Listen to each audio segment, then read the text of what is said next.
सद्गुरुदेव भगवान की जय। शिवोहम शिवोहम शिवोहम शिवोहम शिवोहम शिवोहम शिवोहम शिवोहम शिवोहम शिवोहम शिवोहम शिवोहम शिवोहम शिवोहम शिवोहम शिवोहम शिवोहम अमर आत्मा सच्चिदानंद मैं हूँ। अमर आत्मा सच्चिदानंद मैं हूँ। शिवोहम शिवोहम शिवोहम शिवोहम शिवोहम शिवोहम शिवोहम शिवोहम शिवोहम शिवोहम शिवोहम शिवोहम अखिल विश्व का जो परम आत्मा है। अखिल विश्व का जो परम आत्मा है। सभी प्राणियों का वही आत्मा है। सभी प्राणियों का वही आत्मा है। शिवोहम शिवोहम शिवोहम शिवोहम शिवोहम शिवोहम शिवोहम शिवोहम शिवोहम शिवोहम शिवोहम शिवोहम जिसे शस्त्र काटे न अग्नि जलावे। जिसे शस्त्र काटे न अग्नि जलावे। गलावे न पानी न मृत्यु मिटावे। गलावे न पानी न मृत्यु मिटावे। वही आत्मा सच्चिदानंद मैं हूँ। वही आत्मा सच्चिदानंद मैं हूँ। शिवोहम शिवोहम शिवोहम शिवोहम शिवोहम शिवोहम शिवोहम शिवोहम अजर और अमर जिसको वेदों ने गाया। अजर और अमर जिसको वेदों ने गाया। जिसका ज्ञान अर्जुन ने हरि को से थपाया। जिसका ज्ञान अर्जुन ने हरि से थपाया। वही आत्मा सच्चिदानंद मैं हूँ। वही आत्मा सच्चिदानंद मैं हूँ। शिवोहम शिवोहम शिवोहम शिवोहम शिवोहम शिवोहम शिवोहम शिवोहम अमर आत्मा है विनाशी है काया। अमर आत्मा है विनाशी है काया। जो सत्य आत्मा है सभी में समाया। जो सत्य आत्मा है सभी में समाया। वही आत्मा सच्चिदानंद मैं हूँ। वही आत्मा सच्चिदानंद मैं हूँ। शिवोहम शिवोहम शिवोहम शिवोहम शिवोहम शिवोहम शिवोहम शिवोहम चांद सूरज में है आभास जिसका। चांद सूरज में है आभास जिसका। तारों में बिजली में प्रकाश जिसका। तारों में बिजली में प्रकाश जिसका। वही आत्मा सच्चिदानंद मैं हूँ। वही आत्मा सच्चिदानंद मैं हूँ। शिवोहम शिवोहम शिवोहम शिवोहम शिवोहम शिवोहम शिवोहम शिवोहम नहीं तीनों कालों में है नाश जिसका। नहीं तीनों कालों में है नाश जिसका। सभी प्राणियों में है घटवास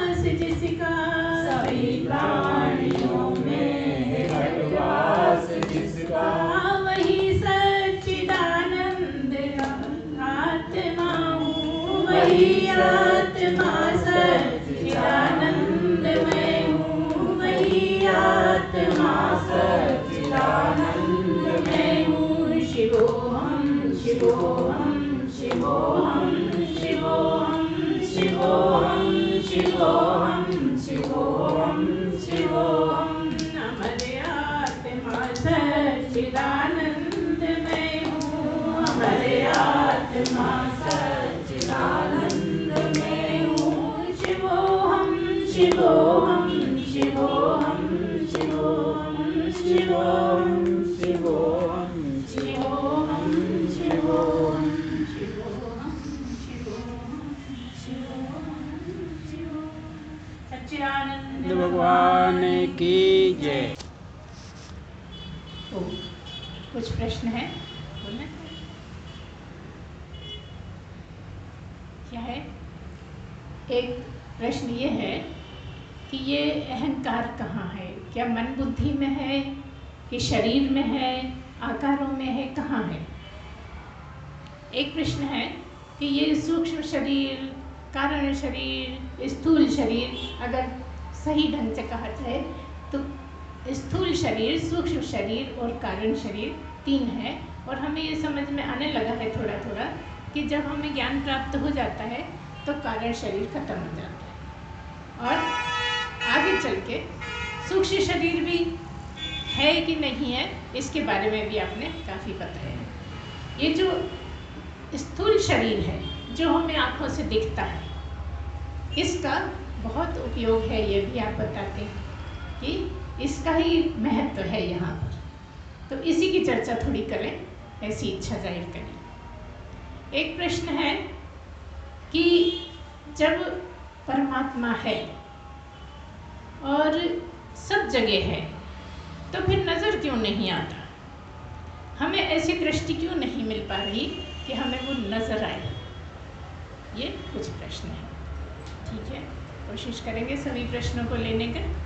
एक बार फिर से बोलिए, सच्चिदानंद भगवान की जय, सद्गुरुदेव भगवान की जय। देखिए, बात यहाँ से शुरू होती है कि ये जो मनुष्य जन्म है ये बहुत कीमती है। 84 लाख योनियाँ जो हैं उसमें सबसे ज़्यादा कीमती, सबसे ज़्यादा श्रेष्ठ और सबसे ज़्यादा बुद्धि वाला जो शरीर है वो मनुष्य शरीर है। ऐसा क्यों है? जब इतने सारे जानवर हैं तो मनुष्य को ही इतनी बुद्धि क्यों दी गई है? इसमें आप पीछे जाइए, जितने भी जानवर हैं सबका कुछ ना कुछ काम है। छोटे छोटे वाले छोड़ दीजिए, बाकी जो बड़े बड़े स्पष्ट दिखते हैं वो जितने भी आपके देखने में आते हैं उनका सबका कुछ ना कुछ काम है। ये अक्सर हम चर्चा करते हैं तो भी दोबारा कहेंगे कि जैसे कुत्ता है उसका कुछ काम है, बैल है उसका कुछ काम है, घोड़ा है उसका कुछ काम है, ऊँट है उसका कुछ काम है। आप सभी अच्छे से जानते हैं किसका क्या काम, ठीक है ना? और जिसका जो काम है वो करता है, कर रहा है। लेकिन मनुष्य है, मनुष्य को तो अपना काम ही नहीं पता। मनुष्य जन्म का क्या काम है, मनुष्य जन्म में क्या लाभ उठाना है, ये बहुत कम मनुष्य जानते हैं आज के समय में। और अगर जानते भी हैं तो उसको नकार देते हैं कि नहीं नहीं ये कुछ काम का नहीं है, पैसा कमाएंगे तो कुछ काम आएगा, है ना? ऐसा बोला जाता है। तो क्या काम है मनुष्य का? मनुष्य को बुद्धि इतनी ज़्यादा क्यों मिली है? क्योंकि बाकी जितने भी जन्म हैं उनमें कोई कर्म नहीं बनते, वो केवल भोग काल है। जो मनुष्य जन्म में आप अच्छे बुरे काम कर लेते हो उनको काटने के लिए 84 लाख में जाना पड़ता है और वो भोग काल के लिए हैं। मतलब वहाँ पर बुद्धि बहुत कम आवश्यक है। जो आपने किया है उसके अनुसार आपको भोगना है, तो आपको सहन करना है वहाँ पर, है ना? जो भी है उसको सहन करना है, बुद्धि का ज़्यादा काम नहीं है वहाँ पे। तो जब मनुष्य जन्म लेता है, जब जीव मनुष्य जन्म में आता है तब भगवान उससे ये कहते हैं कि ये मैं इतना सुंदर शरीर दे रहा हूँ तुझे और मैं पूरी पूरी बुद्धि तुझे दे रहा हूँ, और यहाँ पर तेरा काम ये है कि तू परमात्मा को ध्यान, परमात्मा को ढूंढ, परमात्मा के भजन कर, साधना कर। और परमात्मा को जानने का प्रयत्न कर, इसलिए मैं तुझे पूरी बुद्धि देता हूँ। और किसी जन्म में नहीं कहा, केवल मनुष्य जन्म में कहा कि तेरा काम ये है कि मनुष्य जन्म में आके तू परमात्मा की खोज कर, परमात्मा को जानने का, समझने का प्रयत्न कर, उसके लिए बुद्धि पूरी चाहिए। लेकिन एक कंडीशन रख दी कि जो भी तू करेगा, जैसा भी कर्म करेगा, उसका तुझे फल मिलेगा, और वो फल मैं दूंगा और कोई नहीं, तेरे दादा बाबा माँ चाचा नहीं देंगे, उसका कर्म का फल मैं ही दूंगा। तेरे पास बुद्धि बहुत अच्छी है, शरीर बहुत अच्छी है, तो तू बुद्धि से काम ले और स्वयं निर्णय ले, स्वयं सोच के अच्छा बुरा जैसा भी करना है वैसा कर। ये मनुष्य शरीर में आकर ये कंडीशन रख देता है परमात्मा, जो यहाँ पर आने के बाद चमक दमक देखकर जीव भूल जाता है, और तरह तरह के दूसरे कर्म तो सब करता है, लेकिन यही भूल जाता है। उनमें से कुछ भाग्यशाली होते हैं आप लोगों जैसे, जो इसमें आनंद लेते हैं, इसका फ़ायदा उठाते हैं, इस जीवन में पूरा पूरा लाभ लेना चाहते हैं। तो आप जैसे ऐसी जगहों पे बैठे होते हैं, सत्संग सुनते हैं, प्रयत्न करते हैं, अपने ऊपर लगाम लगाते हैं, सही गलत का भेद समझते हैं, और क्या करना चाहिए क्या नहीं करना चाहिए इसका पूरा पूरा ध्यान रखने की कोशिश करते हैं। लेकिन तब भी गलतियाँ होती रहती हैं, ठीक है ना। अब सवाल ये है कि ये शरीर मिला क्यों है, कैसे मिला है, ये वाला शरीर मिला क्यों? तो जब आपके पुण्य कर्मों के फल, जो पुण्य किए थे उसके फल जब आपके पके और वो फलित हुए, तब उसके रिजल्ट में आपको ये शरीर मिला, ये सुंदर शरीर, ये सुंदर काया, ये बुद्धि, इतनी अच्छी बुद्धि, आपकी समझ अच्छी, सब कुछ कब मिला? जब आपके पुण्य फल जो थे वो फलित हुए, तब आपको मनुष्य जन्म मिला और इसमें आप आए। आपने जो भी किया वो अब जो करोगे वो आगे इसका नतीजा होगा। और अगर इस तरह से करोगे कि मैं कुछ नहीं करता, तो आपके कर्म नहीं बनेंगे, ये जगह जगह बताया। अगर आप ऐसा सोचते हो कि मैं ऐसा करूँगा, मैं वैसा करूँगा, मैं मज़ा चखाऊँगा, इससे आपके गलत कर्म हो जाएंगे, तो आपको मज़ा चखना पड़ेगा। आप तो कह रहे हो मज़ा चखाऊँगा, लेकिन मज़ा चखना पड़ेगा, जो भी करोगे उसका फल भुगतना पड़ेगा। तो ये जो तीन शरीर हैं, कौन कौन से? स्थूल शरीर, सूक्ष्म शरीर और कारण शरीर। अभी हमने आपको बताया कि जब ज्ञान प्राप्त हो जाता है तो कारण शरीर खत्म हो जाता है। क्यों खत्म हो जाता है? क्योंकि कारण शरीर क्या है? आपके यहाँ आने का कारण है। आपका जो कारण शरीर है वो अज्ञान ही है। कारण शरीर से मतलब कारण। कारण क्या है कि आप अज्ञानी हैं, और ज्ञान प्राप्त कर लेंगे तो कारण खत्म हो जाएगा। अभी कारण क्या है? क्योंकि आप अज्ञानी हैं, इसलिए आप गलत गलत काम करते हैं, और ज्ञान प्राप्त हो जाएगा तो जो तीसरा शरीर है, कारण शरीर है, वो खत्म हो गया। कारण ही खत्म हो गया तो कारण शरीर खत्म हो गया। अब जो सूक्ष्म शरीर है और स्थूल शरीर है, उसके बारे में क्या है? जब आपको ज्ञान प्राप्त हो जाता है तो सूक्ष्म शरीर होता तो है, लेकिन ज्ञानी के लिए शरीर खत्म हो जाता है, जगत कल्याण के लिए शरीर रहता है। ध्यान से सुनिए क्या बोल रहे हैं। हम ये कह रहे हैं शरीर होते हुए भी ज्ञानी के लिए शरीर नहीं होता, क्योंकि वो ब्रह्म ही हो गया, वो सच्चिदानंद ही हो गया। इसलिए ये शरीर रहते हुए भी अब मेरा नहीं है, ये उसको स्पष्ट हो जाए। तो ये क्यों है? ये जगत के कल्याण के लिए, आप लोगों के कल्याण के लिए बना रहता है। इसीलिए कहते भी हैं कि ज्ञानी क्यों आया, किस कारण से शरीर धरा है? उन्होंने कहा कि जगत के कल्याण के लिए ज्ञानी ने शरीर धरा है। शरीर क्यों रखा है? अब तो शरीर का कोई काम नहीं है, काम पूरा हो गया, अब कुछ करने को बचा ही नहीं, तो फिर क्यों है शरीर? जगत कल्याण के लिए, क्योंकि अब वो शरीर बहुत कीमती हो गया। अगर शरीर है तो ही बोल पाएंगे, शरीर नहीं है तो बोल नहीं सकते, है ना। अगर कोई बिना शरीर के बोले तो आप सब उठ के भाग जाओगे, भूत आ गया, भूत आ गया, कौन बोल रहा है? दिखता है नहीं, बोलता कौन है? इसलिए शरीर आवश्यक है। तो ये दो बातें हो गई कि कारण शरीर खत्म हो गया और सूक्ष्म शरीर भी ज्ञानी के लिए खत्म हो गया, जगत के लिए रह गया। जो स्थूल शरीर है वो क्या हुआ? वो होते हुए भी उसको ये समझ में आ गया कि ये मैं नहीं, ये मेरा नहीं। ज्ञान प्राप्त कब हुआ? जब वो ठीक ठीक ये समझ गया कि ये शरीर मैं नहीं हूँ और ये शरीर मेरा भी नहीं है, मैं क्या हूँ, मैं ब्रह्म ही हूँ और ब्रह्म का कोई शरीर होता नहीं है ना। तो ये शरीर किसका है, ये शरीर आप लोगों के ही लिए है और आपका ही है, आपका ही हक बनता है इस पे। जो भी समझना है, जो भी करना है, आप प्रश्न रखेंगे तो इस शरीर के द्वारा आपको जवाब मिलेगा, है ना। और आप ये कहो कि हम बोलते हैं, हम कहते हैं, तो ये हमें ऐसा नहीं लगता। ये तो जैसा आप मन में सोचते हो, जैसा आप चाहते हो, वैसा सब होता रहता है, ठीक है। तो ये है स्थूल शरीर और ये बड़ा कीमती है। क्यों कीमती है, क्योंकि इसके बिना ज्ञान प्राप्त नहीं हो सकता और इसके साथ भी ज्ञान प्राप्त नहीं हो सकता। क्या कहा हमने, एक ही बात को दो तरह से कह दिया और बिल्कुल अपोजिट बात है।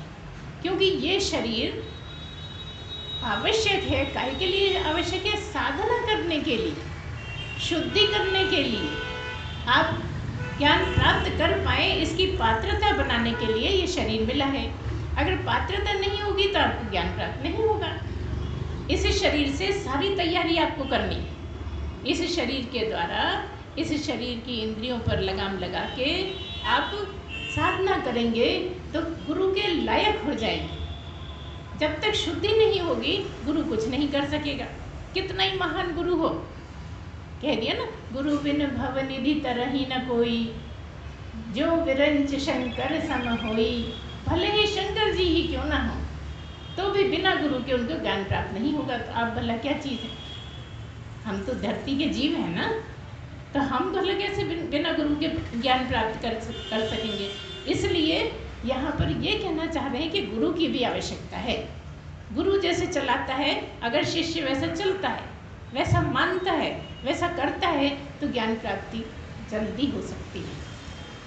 असली में हम सुनते तो हैं लेकिन वैसा करते नहीं, इसलिए टाइम लंबा हो जाता है। कई बार आपका कहना रहता है कि इतना टाइम हो गया, होता क्यों नहीं है हमसे। कारण यही है कि जो गुरु कहता है इस टाइम तो आप बहुत श्रद्धा में होते हैं, तो लगता है अब हम बिल्कुल करेंगे, अब हम ऐसी ये वाली आदत बदल लेंगे, अब हम सही सही करेंगे। लेकिन जैसे ही आप बाहर जाते हैं, नीचे उतरते हैं, धीरे धीरे वही दुनिया में गुम हो जाते हैं।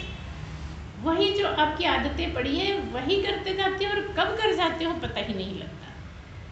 इसलिए आपको दिक्कतें आती हैं कि जानते बूझते सब यहाँ की बातें सुनते हुए, समझते हुए, अच्छी बुद्धि हो गई है, अच्छा समझ में आने लगा है, लेकिन तब भी आप अपने पर काबू नहीं पा पाते। किस पे, अपने पर, इस शरीर पर। क्योंकि अभी जीव हो तो यही मैं है, आपकी मैं यही है। और आपको कहाँ तक यात्रा करनी है कि मैं ब्रह्म हूँ। जिस दिन आपको ये समझ में आ जाएगा कि मैं ब्रह्म हूँ, तो इस शरीर का समझ में आ जाएगा कि ये मैं नहीं हूँ। लेकिन जब तक ब्रह्म का नहीं समझ में आएगा तब तक आप इसी को मैं कहते रहोगे। और ये मैं जो है यही अहंकार है। अंतःकरण में क्या है, मन है, बुद्धि है, चित्त है, अहंकार है। तो जो अहंकार है वो आपकी मैं ही है। मैं ऐसा, मैं वैसा, मैं ये करूँगा, मैं वो करूँगा, मैं नहीं करूँगा। देखिए, करूँगा तो पॉजिटिव है, समझ में आ रहा है, लेकिन यहाँ अहंकार के मैं नहीं करूँगा ये भी अहंकार। अभी थोड़ी देर पहले हमने कहा आपसे कि मैं करूँगा, मैं करता हूँ, मैंने किया, ये अहंकार है। और यही आपको गलत कामों की तरफ ले जाता है। और जब आप ये समझेंगे कि मैं ये हूँ ही नहीं, तो मैं कुछ करता ही नहीं, ये काम करता रहता है जो करना है। जैसे कि प्रकृति में सब काम हो रहे हैं, जैसे प्रकृति के सारे काम हो रहे हैं ना, सब जानवर जैसा भगवान चला रहा है, चला रहे हैं, हो रहा है ना। फूल लग रहे हैं, पेड़ बड़े हो रहे हैं, पानी टाइम पे जब बरसात आती है बरस जाता है, जब बादल बन जाते हैं आ जाते हैं बरस जाता है, धूप निकल जाती है, सूरज उग आता है, सूरज डूब जाता है, सब काम हो रहे। ऐसे ही ये शरीर भी सब काम कर रहा है, मैं कुछ नहीं करता। देखिए फिर समझिए, कई बार हम कहा करते हैं कि सब कुछ ब्रह्म के होने से ही है, सब कुछ ब्रह्म ही कर रहा है ना। हम कह रहे हैं कि पैदा करने का काम, पालने का काम, मारने का सब हिसाब किताब सब ब्रह्म ही कर रहा है। और हम ये कहते हैं कि ब्रह्म कुछ करता नहीं, है ना, ब्रह्म कुछ करता नहीं। लेकिन तब भी कौन करता है, ब्रह्मा विष्णु महेश करते हैं। ठीक है। अगर हमारे घर में 1 2 4 नौकर लगे हुए हैं और वो काम कर रहे हैं तो कौन करा रहा है? जो मालिक है वही करा रहा है। वो जो कहता है वो कर देते हैं। तो ब्रह्म ने जब ब्रह्मा विष्णु महेश को काम सौंपे हैं तो वो अपना अपना काम कर रहे हैं, लेकिन कर कौन रहा है? ब्रह्म ही। जो नहीं करता उसके होने से हो रहा है, मतलब ये है गहरा कि वो है इसलिए हो रहा है। ब्रह्मा में भी ब्रह्म है, विष्णु में भी ब्रह्म है और महेश में भी ब्रह्म है। अगर ब्रह्म नहीं तो वो काम कर सकेंगे? बताइए। अगर आप में ब्रह्म नहीं हो तो आप काम कर सकोगे? ऐसा ही ब्रह्मा विष्णु महेश का, लेकिन कर कौन रहा है? ब्रह्म ही कर रहा है। ब्रह्म के होने से हो रहा है, इसलिए ब्रह्म ही कर रहा है। इस तरह से जब आप ठीक ठीक समझोगे, उसको दिमाग में रखोगे और जब भी आप कुछ भी करते हो तब इस बात का ध्यान रखोगे, सावधानी रखोगे, तो आपकी गलतियाँ कम हो जाएंगी। प्रश्न है ना कि दिखता क्यों नहीं है सब जगह? वो बहुत शुद्ध है। कौन? ब्रह्म बहुत ज़्यादा शुद्ध है। और उस स्तर के आप भी शुद्ध हो जाएं। आप शुद्ध हो सकते हैं क्या? जवाब दीजिए। कितना भी शुद्ध कर लो, जीव शुद्ध नहीं हो सकता। शुद्ध तो वही है जो आप हैं। एक तरफ आप जीव हैं, शरीर में है, एक तरफ आप ब्रह्म हैं, ब्रह्म में है। तो जब आप ब्रह्म होंगे तो ब्रह्म तो पहले से शुद्ध है ना। शरीर को कितना भी शुद्ध कर लो, शुद्ध नहीं होता। शरीर को शुद्ध करना नहीं है, लेकिन शरीर शुद्ध होगा तभी मन शुद्ध हो पाएगा। करना मन को शुद्ध है। जब मन शुद्ध होगा तो अहंकार कटेगा।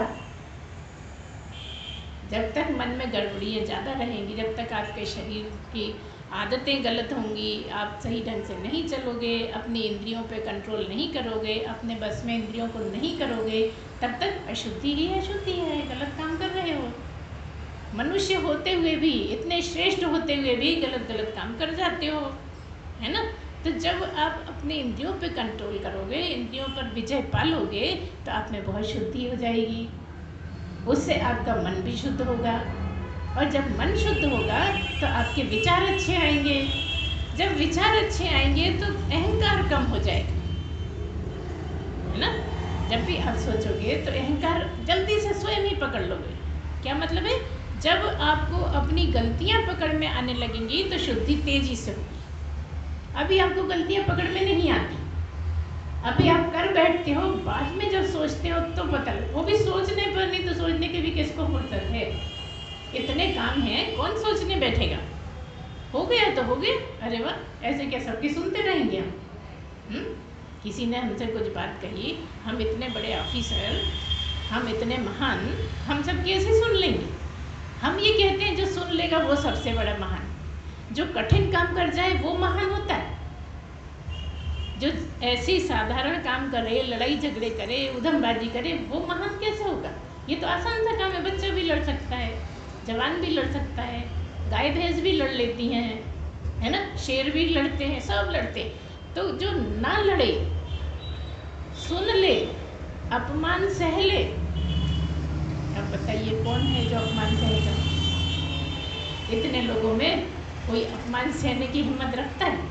जो रखता है उसका अहंकार कम होगा और वो विजय पालेगा।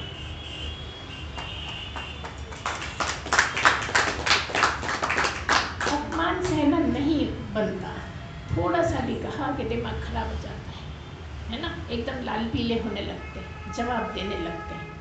तो इस शरीर का क्या काम हुआ कि आप अपना अहंकार कम करिए।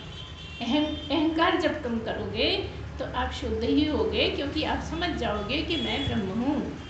जब आप शुद्ध होगे तो सब शुद्ध ही दिखेंगे, दिखेंगे ना। शुद्ध होंगे तो सभी, क्योंकि पता है ये भी ब्रह्म, ये भी ब्रह्म, ये भी ब्रह्म, ब्रह्म ये भी ब्रह्म, और ब्रह्म एक, सब में ब्रह्म और सबके अंदर बाहर ब्रह्म। तो ब्रह्म ही ब्रह्म, तो ब्रह्म कहाँ नहीं? और ब्रह्म अशुद्ध हो नहीं सकता, है ना। वो नित्य है, शुद्ध है, बुद्ध है ना, सही। जो नित्य शुद्ध बुद्ध मुक्त है वही ब्रह्म है। तब फिर आपको ये नहीं लगेगा कि मैं ही मुक्त हूँ। ये समझ में आ जाएगा मुक्त सभी हैं, लेकिन समझ नहीं पा रहे, पहले से ही सब मुक्त हैं। आप सोचते हैं हमें मुक्ति मिल जाए, हमें मुक्ति मिल जाए। हम तो कह रहे हैं आप मुक्त ही हो। क्या मतलब हुआ इस बात का कि आप मुक्त ही हो? क्योंकि आप ब्रह्म हो। ब्रह्म कोई बंधन में तो नहीं होता ना। जब आप ब्रह्म हो तो मुक्त तो होगे ही, जब आप ब्रह्म हो तो शुद्ध तो होगे ही, जब आप ब्रह्म हो तो नित्य तो होगे ही। सीधी सीधी बातें हैं। सब कुछ खत्म होता है और ब्रह्म खत्म नहीं होता, मतलब नित्य है। सब मर जाए, ब्रह्म मरता नहीं, नित्य है। सबका विनाश हो जाता है, वो अविनाशी बना रहता है। बना तो वही रहेगा ना जो अविनाशी होगा। जिसका नाश नहीं हो सकेगा वही तो बनेगा, बना रहेगा। वो है ब्रह्म, तो नित्य तो है ही, है ना। और वो शुद्ध होता है, ये जानते हैं, निर्लिप्त है, कोई उसको लिप्त कर नहीं सकता, उसको टच कर नहीं सकता, उसको गंदा कर नहीं सकता। कितनी भी गंदगी में रख दो गंदा होता नहीं है, और गंदगी बिना उसके होती नहीं, है ना। ब्रह्म में विकार नहीं है, विकारों में भी ब्रह्म है, लेकिन ब्रह्म में विकार नहीं है। सारे विकारों में ब्रह्म है, भरपूर है। गंदगी में भी ब्रह्म है, लेकिन गंदा नहीं है। इस ब्रह्म को कैसे समझोगे? तुम शुद्ध होके समझ जाओ। तुम शुद्धि की बात करो, शुद्धताई रखने की कोशिश करो, मोटे रूप से शुरुआत करो शुद्धि की। घर को शुद्ध रखो, शरीर को शुद्ध रखो, कपड़ों को शुद्ध रखो। धीरे धीरे मन शुद्ध होने लगेगा। जब मन शुद्ध होने लगेगा तो विचार अच्छे आने लगेंगे। जब विचार अच्छे आने लगेंगे तब उन विचारों में कभी ऐसा हो जाएगा कि एकदम आपको आभास होगा कि मैं ब्रह्म ही हूँ। तो क्या आभास होगा? आभास तो जगत का होता है ना। आभास जगत का होता है, आभास बुद्धि से होता है, आभास मन से होता है ना। आभास मैं को होता है। यहाँ पर तो वो जो असली मैं है उसको समझ में आना है कि मैं ब्रह्म हूँ, और उसको समझ में पहले से ही आता है। असली मैं तो है ही ब्रह्म, है ना। और नकली ब्रह्म मैं से समझा नहीं जा सकता। तो जिस समय आप ऐसा भाव रखेंगे कि मैं ये शरीर नहीं हूँ, ये कैसे होगा? यही तो सवाल है कि ये कैसे होगा।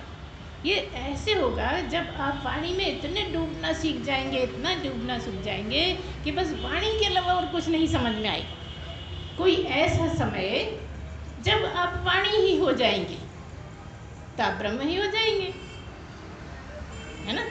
जिस समय आप वाणी में इतने घुल मिल जाएंगे कि वाणी ही वाणी है और कुछ है ही नहीं, तो आप शरीर को भूल जाएंगे। और जिस टाइम आप जीते जी शरीर को भूल जाएंगे उस समय ब्रह्म हो जाएंगे, क्योंकि आप हैं ही ब्रह्म। बस एहसास हो जाएगा कि हम ब्रह्म हैं, और ये होते ही आपकी पूर्ण शुद्धि हो जाएगी। और जैसे ही आप ब्रह्म हो जाएंगे तो करने कराने को कुछ बचेगा नहीं। अब ये भी बड़ी गुत्थी है कि करने कराने को क्यों नहीं बचेगा। सब तो कर रहे हैं, सारे महात्मा कर रहे हैं, सब लगे हुए हैं। करने कराने को नहीं बचेगा क्या मतलब है? इससे पहले जो भी करते हो ब्रह्म को पाने के लिए करते हो। अब जब पा ही लिया तो उसके लिए क्या करोगे तुम?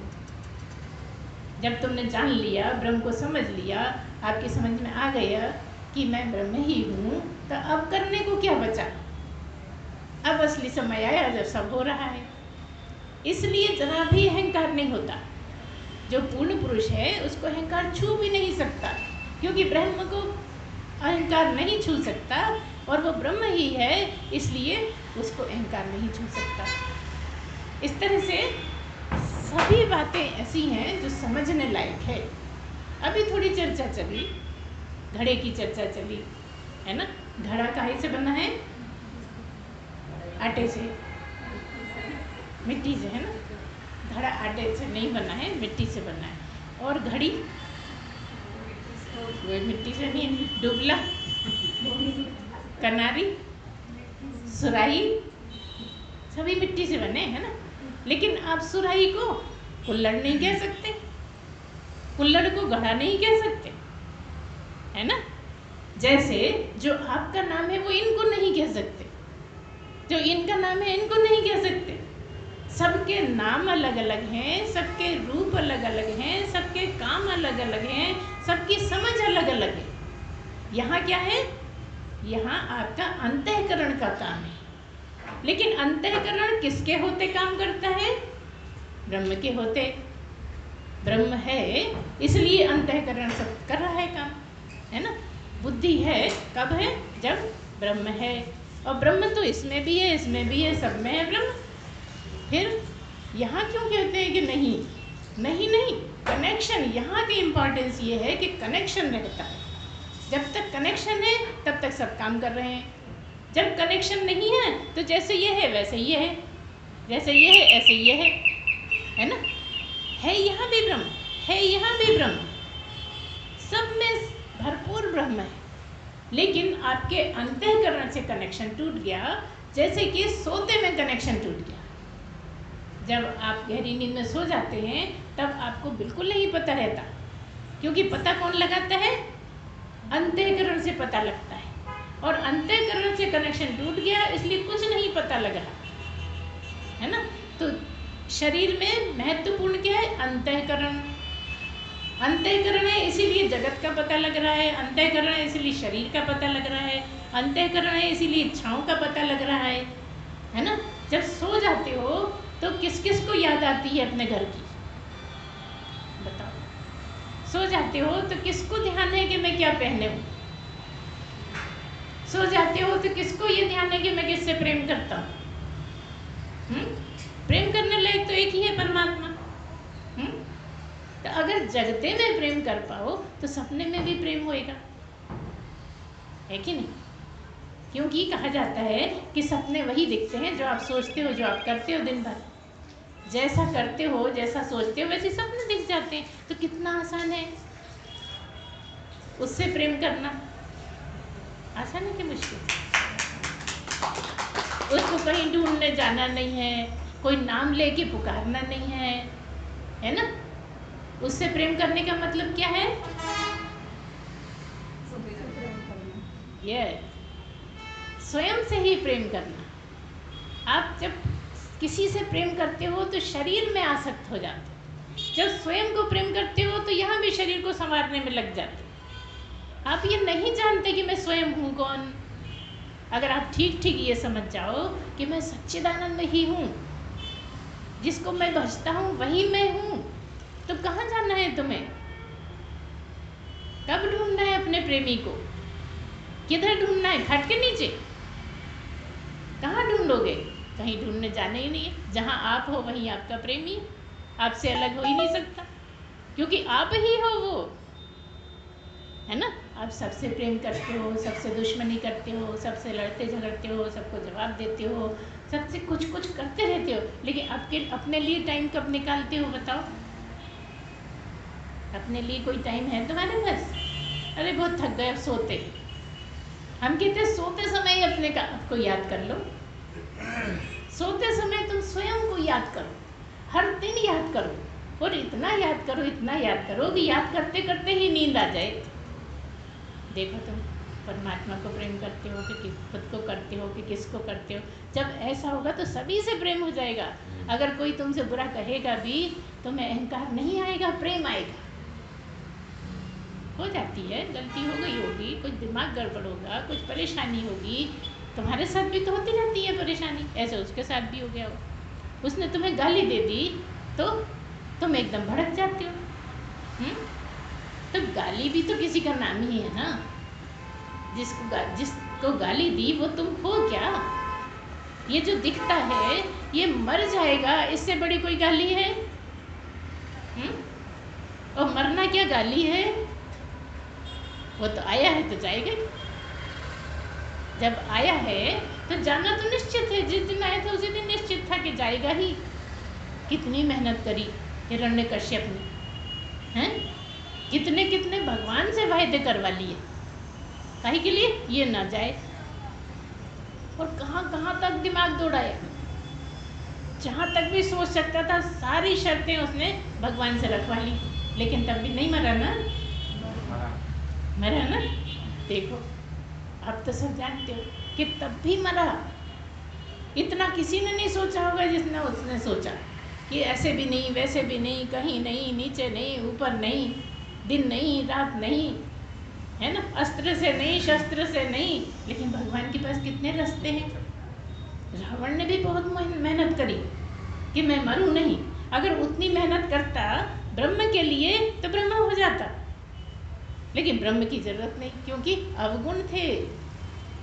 अवगुण ब्रह्म को नहीं पाने देते, और अवगुण अशुद्धियाँ ही बनाए रहते हैं, इसलिए आपको दिक्कत होती है। क्यों नहीं पाते? जो आपने पूछा ना, यही है कि शुद्धि हो जाए तो आप ही हो, पाना कहाँ है, कहीं जाना थोड़ी। आप ही हो, आपसे दूसरे कमरे में नहीं है, दूसरे सोफे पे नहीं है, दूसरी कुर्सी पे नहीं है, है ना, कि वो हैंडल पे बैठा है, हम कुर्सी में बैठे, है ना। वो तो सब जगह है, भरपूर है। कहीं चले जाओ उससे अलग नहीं हो सकते, क्योंकि तुम हो ही हो। तुम अगर आकाश में चले जाओ, एरोप्लेन में चले जाओ, तो तुम नहीं हो क्या? पानी में चले जाओ तो नहीं है, पाताल में चले जाओ तो तुम अपने से कैसे अलग हो गए?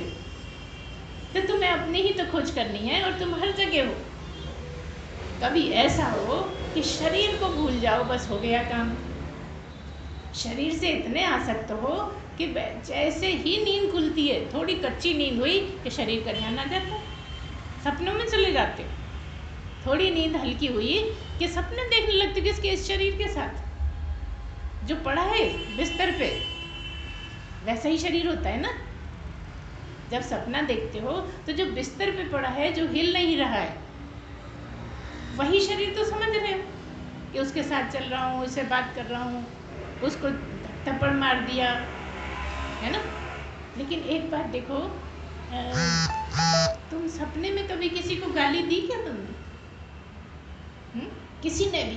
किसी से पूछ के देखो, कभी गाली नहीं दी होगी। जगते में देते हो, सपने में कभी गाली देते हो। हाँ, ये होगा कि दूसरे ने मार दिया, लेकिन तुम नहीं मारते।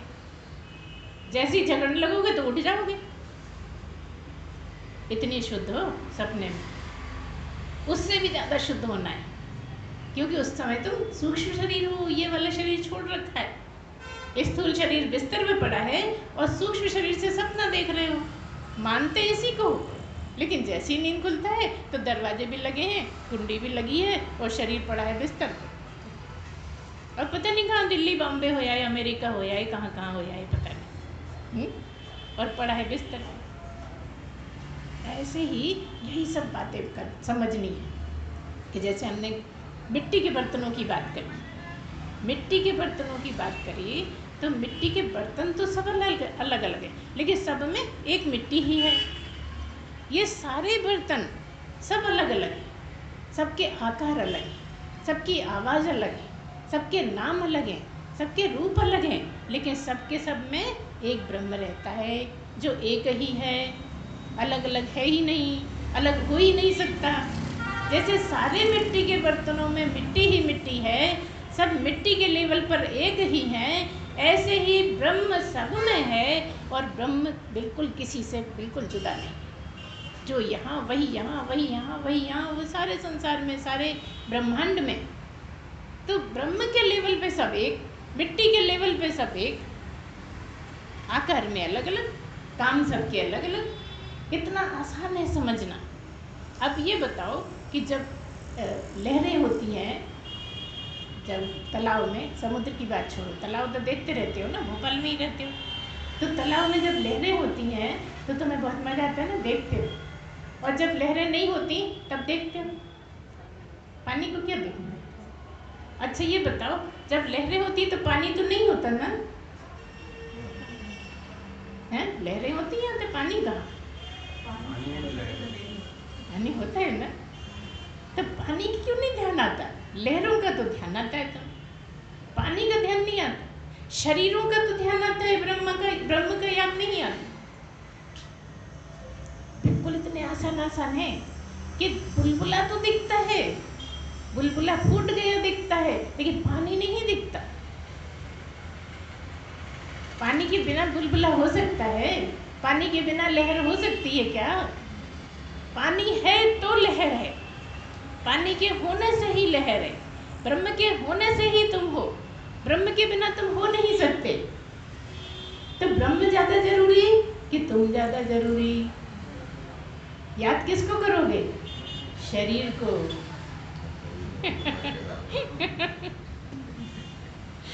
आत्मा देखती है, आत्मा ही ब्रह्म है, आत्मा ही सच्चिदानंद है, आत्मा ही आनंद स्वरूप है। तो यही समझना है कि तुम्हें किसकी याद चाहिए। अगर तुम ज़्यादा भोग में हो तो शरीर की ही याद आएगी, और अगर तुम योग चाहते हो तो ब्रह्म की याद आएगी, परमात्मा की याद आएगी, सच्चिदानंद की याद आएगी, आनंद की इच्छा होगी। सारी इच्छाएं खत्म होके आनंद की इच्छा होने लगी। अभी सारी इच्छाएं हैं, इच्छाओं के लिए तड़प रहे हो, अब ऐसा हो जाए, अब ऐसा हो जाए, अब वो चीज़ मिलनी चाहिए, अब तो किसी भी तरह में किसी भी दिन जाके खरीद लाऊंगा, बस पैसे आ जाए मेरे पास, है ना? उसके लिए तो पैसे भी नहीं चाहिए तुमको। बताओ कौन से पैसों से खरीदोगे? षट संपत्ति, है ना? उसके लिए भी चाहिए। जिसने षट संपत्ति कमाई है उसको तो सब जगह बिखराई पड़ा है, कमी कहाँ है ब्रह्म की? तो इसी तरह से आपको बार बार मनन चिंतन करना है। इसीलिए कहते हैं गुरु की वाणी को बार बार मनन करो घर जाके। क्या बोला था उसको सोचो, पूरे हफ्ते सोचो, और फिर उसमें से कुछ नया निकालो, उसमें कुछ ऐसा निकालो जो तुम्हें लगता हो कि अरे ये तो कुछ गड़बड़ है, ये तो समझ में नहीं आई बात, है ना? वो प्रश्न रखो लाके, फिर आप उस पर चर्चा करो। जो भी आपको जितना भी लगता है बहस कर लो, क्योंकि सबसे ऊंची ज्ञान की बहस है, सबसे ऊंचा ज्ञान का तर्क है। तुम बेकार के तर्कों में पड़े रहते हो, दिन भर बहस करते हो, कभी पड़ोसी से करते हो, कोई पति से करते हो, कोई पत्नी से करते हो, कोई बच्चों से करते हो, और ब्रह्म का तर्क रखो सामने तो ब्रह्म समझ में आ जाएगा कि तुम ही ब्रह्म हो, तुमसे अलग कुछ नहीं है, सब जगह तुम ही हो, तुम्हारे अलावा कोई है ही नहीं। जब तुम ही हो, तुम्हारे अलावा कोई नहीं है, तो बताओ किसमें नहीं दिखता? कोई एक बताओ जिसमें तुम्हें ब्रह्म नहीं दिखता। पलक झपकता है, नहीं दिखता? तुम्हें देखता है, वो नहीं दिखता? देख देख, देखने वाले को देख, इस शरीर को मत देख, इन झरोकों के पीछे से जो देखता है उसको देख, वो तू ही है, तेरे अलावा नहीं कुछ। तुझे तेरी ही तो तलाश है, तू जानता नहीं, भटकता रहता है दूसरों को ढूंढने में। कोई मिले ना मिले क्या फर्क पड़ता है, लेकिन तू तुझसे मिल ले, सारा काम पूरा। बस इतना ही तो करना है, लगे रहिए, कभी ना कभी समझ में आ ही जाएगा। क्यों? क्योंकि उसे कोई शस्त्र नहीं काट सकता, उसे पानी गीला नहीं कर सकता, उसे हवा नहीं सुखा सकती, है ना? सही, नैनम छिन्दन्ति शस्त्राणि नैनम दहति पावकः न चैनम क्लेदयन्त्यापो न शोषयति मारुतः। यही कह दिया कि उसे पानी गीला नहीं कर सकता, हवा सुखा नहीं सकती, शस्त्र काट नहीं सकते, मृत्यु हो नहीं सकती, आगे जला नहीं सकता, है ना? लेकिन तब भी आखिरी में जलाते हो किसको? शरीर को। तुम्हें कोई जला सकता है? तुम उससे पहले ही छू हो जाते हो, है ना? पहले, और पता ही नहीं लगता कहाँ चले गए। तुम्हें पता होता है कि नहीं पता? किसी को पता नहीं लगता, तुम्हें तुम्हारा पता लगता है कि नहीं? वहाँ जाके भी सपने देखते हो, इतने छोटे से, कभी हंस रहे हो, कभी रो रहे हो, किसी से बोल नहीं सकते, जब तक भूल नहीं जाओगे तब तक बोलोगे नहीं।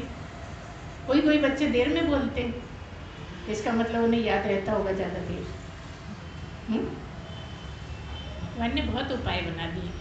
तो इस तरह से आप ठीक ठीक समझिए कि मुझे कोई मार नहीं सकता, मुझे कोई शस्त्र नहीं मार सकता, मुझे आग नहीं जला सकती। आप कहते हो मर जाएंगे फिर आग जलाएंगे, आग में रख देंगे हमें।